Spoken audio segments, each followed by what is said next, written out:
এটা হচ্ছে পরের দিন মানে স্যাটারডে। তো চা দিয়ে ব্লগটাকে শুরু করলাম। রাত্রেবেলায় 11টা সাড়ে 11টায় উঠেছিলাম ট্রেনে, সেটা তোমরা আগের ব্লগে দেখেছো। আমি লিঙ্কটা শেয়ার করে দিব, প্লিজ দেখে নিও যদি না দেখে থাকো। আর এটা হচ্ছে পরের দিন স্যাটারডে। মানে ব্রেকফাস্ট করছিলাম, 8:30টার সময় ঘুম থেকে উঠেছিলাম। যখনই ট্রেনে রাত্রেবেলা উঠলাম তখনই কিন্তু সবাই ঘুমিয়ে পড়েছিলাম। তো সকালে উঠে দেখি 8:30 বেজে গেছে। তো 9টার সময় আমার ব্রেকফাস্টটা শুরু করে দিলাম। চলে গেছিলাম হাত ধুতে, তখন দেখি কি সুন্দর গেটের বাইরের যে দৃশ্যগুলো এত ভালো লাগছিল, তাই ভাবলাম তোমাদের সাথে শেয়ার করি। ব্লগটাকে না বেশি বড় করতে পারিনি, একটু শর্টই করলাম। যাই হোক, দিনটাই ছিল এত শর্ট, মানে দিনটা লম্বা ছিল কিন্তু আমার ভিডিওটা মানে সবসময় ভিডিও করতে পারছিলাম না ট্রেনে যত ছিলাম। তো ট্রেনে কিভাবে সময়টা কাটালাম সেটা তোমাদেরকে বলছি।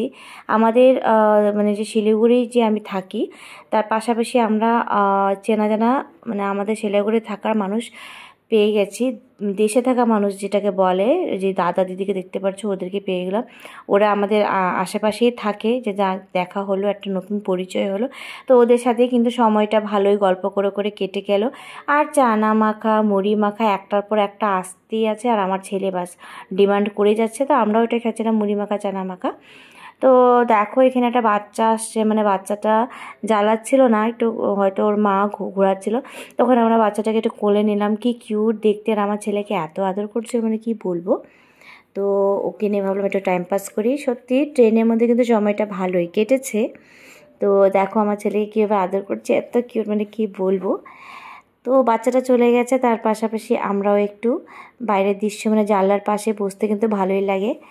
তো দেখো দেখে নিচ্ছি মানে দৃশ্যগুলি। তারপরে ফাইনালি আমরা পৌঁছে গেলাম, ট্রেনও অনেক লেট ছিল।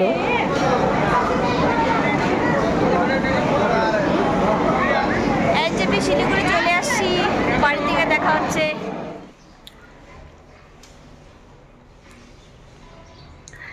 স্নান টান করা হয়ে গেছে, কাপড় কাচা হয়ে গেছে, মানে ঘরে এসেই আগে ছেলেকে স্নান করালাম, তারপরে কাপড় কাচলাম, তারপর আমি স্নান করলাম, কাপড় মেলেও আসছি, বাড়িতে আসছি, শান্তি লাগছে। তো এখন রেস্ট করব। তো তোমরা সঙ্গে থাকো, দেখতে থাকো, পরে গোছ কাজ করবো। তো ফাইনালি বাড়ি আসা হলো। তো চলো, ভেবেছিলাম একটু রেস্ট করব, কিন্তু না, আগে আমি ঘরগুলো একটু গুছিয়ে নিই। ঘর পরিষ্কার ছিল, শুধু কাপড়ে এলোমেলো ছিল। তো ভাবলাম না, কাপড় টাপড়গুলি ভালো করে গুছিয়ে নিই। এগুলো সব আমি আবার কি বলো তো, না গুছালে শুতেই পারি না। তার জন্য আমি কাপড়গুলি এখন সুন্দর করে গুছিয়ে নেব, সব পাট করে সুন্দর করে গুছিয়ে রেখে তারপরে আমি ছেলেকে নিয়ে ঘুমাবো। মানে জাস্ট সন্ধ্যার আগেই শুতে হবে। এখন তো দেরি করেই সন্ধ্যা হয়, তাই না? 1 ঘন্টা শুলেই কিন্তু শুয়েছিলাম, কিন্তু ভালো লাগছিল না, তাই ভাবলাম না, অনেকদিন পর বাড়িতে আসলাম, একটু কাপড়গুলি গুছিয়ে রেখে দিই, বেশিক্ষণ লাগবে না। দেখে আমার ননদের বড় মেয়েও আসছে, ওরাও খেলছিল। তারপরে শুয়ে উঠে গেছিলাম বান্ধবীর দোকানে, সবার সাথে দেখা করে জায়ের বাড়িতে একটুক্ষণ বসেছিলাম, বাচ্চারা খেলবে। তো ব্লগটাকে আমি এখানে শেষ করছি। তোমাদের ব্লগটা কেমন লেগেছে অবশ্যই আমাকে কমেন্টস করে জানাবে। দেখা হবে আবার একটা নতুন ব্লগের সাথে। So bye bye, tata, good night.